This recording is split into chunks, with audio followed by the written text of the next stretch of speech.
Wouldn't it be nice to have several thought leaders in your industry know and love your brand? Start a podcast.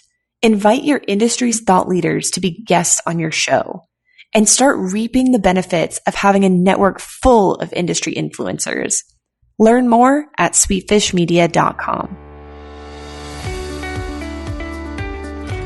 You're listening to the B2B Growth Show, a podcast dedicated to helping B2B executives achieve explosive growth. Whether you're looking for techniques and strategies or tools and resources, you've come to the right place. I'm Jonathan Green. And I'm James Carberry. Let's get into the show. Welcome back to the B2B Growth Show. We are here today with Chris Peacock. He's the VP of Marketing and Alliances at Traction on Demand. We've actually had Chris on the show before, and I am really excited to chat with him again. Chris, how are you doing today? Good. Thanks for having me, James. There's a million different ideas. The first time we had you on the show, we finished the interview and there were just a million other topics that you thought would be really good for our listeners to hear. And we landed on this topic of customer engagement. And we're going to be really talking about two steps that B2B brands can take to really effectively engage with their customers. But before we get into that, Chris, could you give a little bit of context to our listeners? I'd love for them to understand what is Traction on Demand. What are you guys all about? Yeah, for sure. So Traction on Demand, we're a services and consulting group. We help our clients by implementing technology to do just what we're talking about, which is engaging with customers, engaging with partners. It kind of started from CRM. We're a Salesforce.com partner, so implementing customer relationship management platforms, modeling data so we can understand our customers better and build better relationships. And that's extended into marketing automation platforms, service and call centers, and developing communities or portals for engaging with your customers. So it's expanded in the last 10 years of our business. And really, the types of organizations that we're working with and doing this for is everything from 1 to 2 person sales guys who are building out their own CRM, all the way up to hundreds of thousands of people at an organization. Some of the biggest enterprise organizations and verticals, from manufacturing to retail to high tech, health and life sciences, even FinServe. So everyone and every business is trying to do the same thing, which is manage relationships with their customers. Yeah, I love it. So we're going to get into 2 specific things that brands need to do to really effectively engage these customers. But before we get into that, Chris, can you tell us briefly just about your own experience, your Traction on Demand's experience with effective customer engagement, and what can come as a result of when you really nail this and do it the right way? Yeah, for sure. I mean, the ultimate result, the ultimate nirvana, is a really good relationship, long-lasting relationship with your customer. For us, we're a services organization, so that is key. We're not selling widgets or selling products. We are interacting with our clients on a day-to-day basis, helping them transform their businesses, go through change and change management, obtain buy-in from their stakeholders, whether that's their customers, their partners, their employees, or their team members, and even those that are funding or helping them fund their business, so board members and management and even investors. So it really is about building those relationships with the customers, and we take a really data-first approach to that, and that's our goal, is to build out the system so you can really understand who those are, and then also implement the systems and the technology to then action on that. Yeah, I love it. So this first piece, this first step, if you will, to customer engagement is around listening. Talk to us about this, Chris. Yeah, for sure. So as I was kind of saying about building a relationship, it really is two-way communication. The old world of marketing, advertising, and communication, which is a broadcast world where we do a lot of analysis and try and understand what the general audience wants to hear, and then we craft a message for that broader audience. That's kind of the old way of doing it. Now what we want to do is it's more about one-to-one and really understanding what each individual customer, each individual stakeholder that we're interacting with wants to hear. And there's lots of different ways of doing this.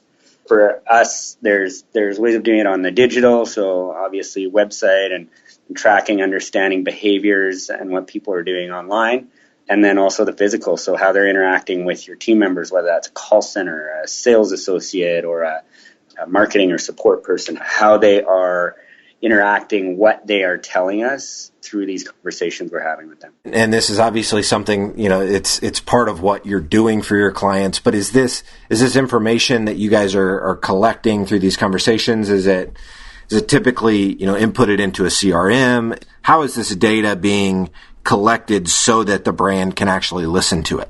Yeah, that's a great question. So there's kind of two ways of a customer, a stakeholder interacting with us. There's the implied or the implicit and the explicit or the expressed.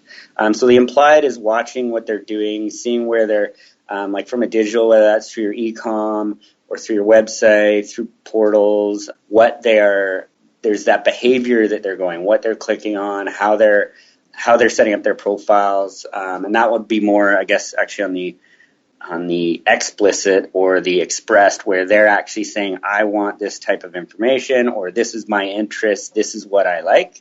And there's two ways of getting that. And the first one, which I mentioned, is implicit. So behavior, what they're clicking on, the different types of articles that they drill into on your site, the different information, different things they download. It could be white papers, items that they put in shopping carts for retail type clients.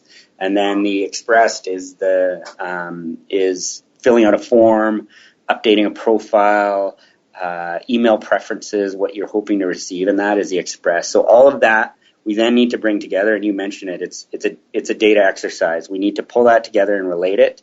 There's lots of ways of listening to it, but then how do you relate that so then you can start to look at it and get insights out of it, and then get on to the second part of this conversation, which is the actions that you take from that listening activity. I love it. So let's move to the next step, which is action. So we've first listened, and then once we have the data that we're listening for, we now take action. Talk to us about, what's it take to execute on this well?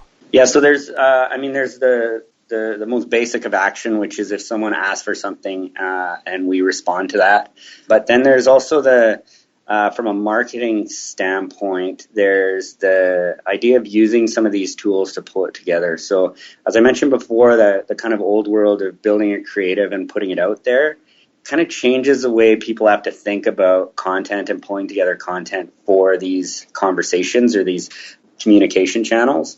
And that is, you're almost building a system rather than a result or a piece of communication, where you need to pull into a bunch of different assets, and those could be variable assets based on what people are putting in, and then serve it up A, at the right time, and B, in the right context, or pulling that content together in a way that makes sense. So a great example of this is if you are a sports enthusiast and you go on a retailer's site and put in interest that, okay, I'm a surfer and a fisherman, but I'm not interested in kayaking or climbing, then when I'm serving up marketing communication, and this can be digital through emails or even just what I'm profiling on a site when that specific individual comes to it, I'm going to base that around those interests that person has told me by either what they've purchased or what they've expressed to me on their interests. And that can even go, I mentioned digital, but that can go right into the actual physical, where you can have assets, and when you send out mailers or catalogs, you can customize those around what the customer has told you or expressed to you that they're interested in. Got it. And so in a B2B context, when someone downloads your white paper or signs up for your webinar, thinking very strategically about the information that you want to collect when they sign up for that, knowing that on the back end of this, we've got some campaigns that this information can then kick off. Am I understanding that right? Yeah, exactly. So what you're doing when you're having these conversations is you're constantly building a profile. And as humans, we do this in our brains on a day-to-day basis. Is every conversation that James and Chris have together, I start to build a profile and get a better understanding of who James is. So when you're thinking about that from the B2B context, where I'm trying to sell to a business, and we all know that people buy and companies pay. So I really need to interact with and understand who that customer is, so I serve up the right information. Now, you might not say, hey, I need a white paper on this specific item or a specific topic. You might not express that, or you might not even know that I have that, but based on some indication you've given me through the conversation or through the communication, I know that this one is now relevant to you, so I'm going to serve it up. So timing is huge on when you serve that up, because if you serve it up too early, it might not have that relevance. And also the content, or what the actual content is that you're serving up. Got it. And so when you guys are working with your clients, Chris, what are some best practices that you've used to make sure that the timing's right? I guess, what are some of the biggest issues that you see your clients facing as you're building out these systems and these processes for them that allow them to do this well? Well, the biggest one is just frustration from a customer. If you have the same conversation that you've had before, or you speak with someone at the organization that has zero insight or zero access to any kind of conversation or communication you've had in the past, we're really bringing that together. So if you think about it from a service or a delivery standpoint to a sales standpoint, if a salesperson calls you up and tries to upsell or cross-sell you something, at the same time you have 5 or 6 cases open, or you're in the middle of a deployment on a project, the timing is just not there. So first of all, you need to pull it together from a contact and person basis. I mean, CRM, that's where CRM starts, but then you have to actually extend the information you're pulling into that CRM into your call centers, into your delivery groups, into your project groups. Even now with IoT and AI, we can kind of look at the idea of listening to what they're doing or what their product, what's happening with their services, to feed that in. So we really do get a true view of the customer when we look at them, or the prospect when we look at them. That makes perfect sense. Chris, as we come to kind of the end of this interview, is there anything else around this idea of listening and action as it relates to customer engagement that you think our listeners need to understand before I let you go today? I'd say the big one is just kind of what I said. It really is, you got to think about it like personal interaction and building a relationship with the customer. And that's hard as you as you try and scale up and you have hundreds of thousands of customers and people at different accounts or organizations that you're dealing with. How do you manage and maintain all that information, and how do you collect it and bring it together? And then just make sure that really extends across all those different channels, all the ways you're interacting with them, through sales, through service, through delivery, through marketing, even people in HR. We're finding a huge crossover between when we're selling and marketing, and how that's even reaching into HR and the people part of our business. I love it. Chris, this has been fantastic. I think our listeners are going to get a ton of value out of this. If there's somebody that wants to connect with you, maybe they want to dig deeper on this, what's the best way for them to contact you? And then also, how can they learn more about Traction On Demand?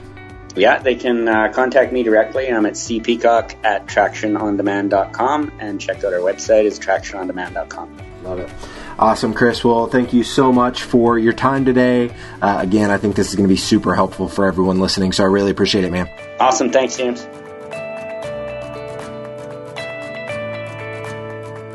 To ensure that you never miss an episode of the B2B Growth Show, subscribe to the show in iTunes or your favorite podcast player. This guarantees that every episode will get delivered directly to your device. If you or someone you know would be an incredible guest for the B2B Growth Show, email me at jonathan@sweetfishmedia.com. Let us know. We love connecting with B2B executives, and we love sharing their wisdom and perspective with our audience.